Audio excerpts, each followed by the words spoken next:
5 hal yang wajib Anda tahu dari puasa Asyura. Pertama, puasa Asyura itu hukumnya sunnah.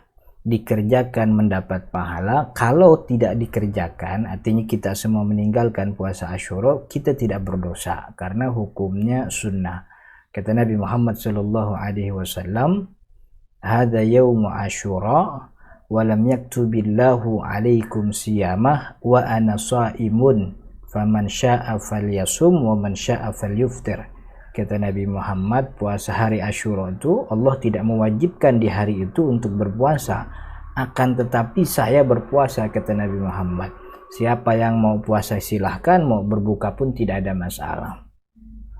Kedua, fadilah puasa Asyura yang disebutkan dalam hadis Nabi Muhammad SAW, ahtasibu ayyaghfirallahu sanatal qamadiyah. Nabi Muhammad SAW mengatakan bahwa puasa Asyura ini fadilahnya itu menghapus dosa yang tahun lalu. Nah, ini juga menjadi dalil bukti kesunahan puasa Asyura, bukan kewajiban, karena kalau dia kewajiban mesti ada ancaman bagi yang meninggalkan. Tapi Nabi Muhammad hanya memberikan reward kepada orang yang mengerjakan. Adanya reward tanpa ada ancaman bagi yang meninggalkan itu bukti kesunahan. Nah, kata Nabi Muhammad, reward orang yang puasa Asyura itu dosanya dihapuskan, dosa tahun lalu dihapuskan. Lalu dijelaskan oleh Imam Nawawi dalam kitab Syarah Muslim bahwa dosa yang dihapuskan itu hanya dosa-dosa kecil saja. Kalau memang dia adalah orang yang bersih dari dosa kecil, maka dosa besar yang dia punya itu diringankan. Kalau pun dia adalah orang yang tidak punya dosa besar, maka rufi'a lahu darajat, maka diangkat derajatnya oleh Allah Subhanahu wa taala. Ketiga, ternyata puasa Asyura ini adalah puasa wajib dulunya yang kemudian dihapus kewajibannya setelah datang kewajiban puasa Ramadan. Bahkan dalam banyak riwayat Nabi Muhammad SAW diceritakan puasa hari Asyura ini sejak sebelum beliau berangkat hijrah ke Madinah gitu. Sebelum berangkat hijrah ke Madinah, Nabi Muhammad sudah berpuasa. Setelah hijrah, kemudian Nabi Muhammad memerintahkan kaum muslimin untuk berpuasa di hari Asyura. Jadi hari Asyura itu puasa wajib dulunya, sampai kemudian datang bulan Sya'ban tahun kedua hijrah, turun perintah puasa Ramadan, maka puasa Asyura dihapuskan, yang wajib hanya Ramadan saja. Keempat, ulama menganjurkan puasa Asyura ini didahului dengan puasa Tasu'a, tanggal 9 bulan Muharramnya. Apa sebab anjuran tersebut ada? Pertama, disebutkan sebagaimana disebutkan oleh Imam Ibnu Hajar Al-Asqalani dalam kitab Fathul Bari.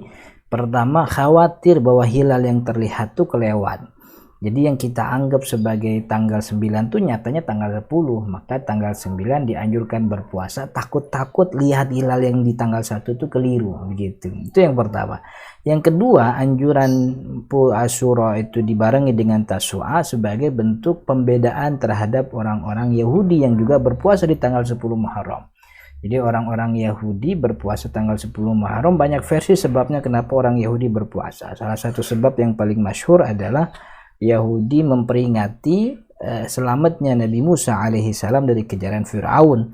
Maka itu sebagai hamdan lillah, syukur kepada Allah, mereka mengagungkan tanggal 10 Muharram itu dengan berpuasa. Nah, sebab yang kedua sebagai pembedaan dengan puasanya orang Yahudi, inilah sebab yang dikuatkan oleh banyak ulama termasuk Imam Ibnu Hajar Al-Asqalani. Jadi puasanya tanggal 9 itu bukan karena apa-apa, tapi sebagai bentuk pembedaan terhadap puasa orang-orang Yahudi. Yang kelima, puasa Asyura itu juga disunnahkan, sebagian ulama mensunnahkan puasanya 3 hari. Tanggal 9, tanggal 10, dan juga tanggal 11. Dan ini banyak disebutkan oleh banyak ulama. Ia tentu masih sebab yang tadi disebutkan di nomor keempat, bahwa sebagai bentuk pembedaan. Dan ternyata Nabi Muhammad SAW dalam riwayat yang memang masih diperdebatkan mengatakan, sumu yawma Asyura wa khaliful yahud wan nasara. Puasalah di hari Asyura dan berbedalah dengan orang-orang Yahudi. Fasumu yawman ba'dahu aw yawman qablah. puasalah di hari sebelumnya atau di hari sesudahnya. Jadi kalau kita mengikuti riwayat hadis ini, ada kesunahan untuk berbeda, dan perbedaan itu menjadi sangat nyata kalau kita puasa sebelum tanggal 10 dan sesudah tanggal 10. Itu artinya ada kesunahan puasa 3 hari, 9, 10 dan juga 11 bulan Muharram. Mudah-mudahan ada manfaatnya. Assalamualaikum warahmatullahi wabarakatuh.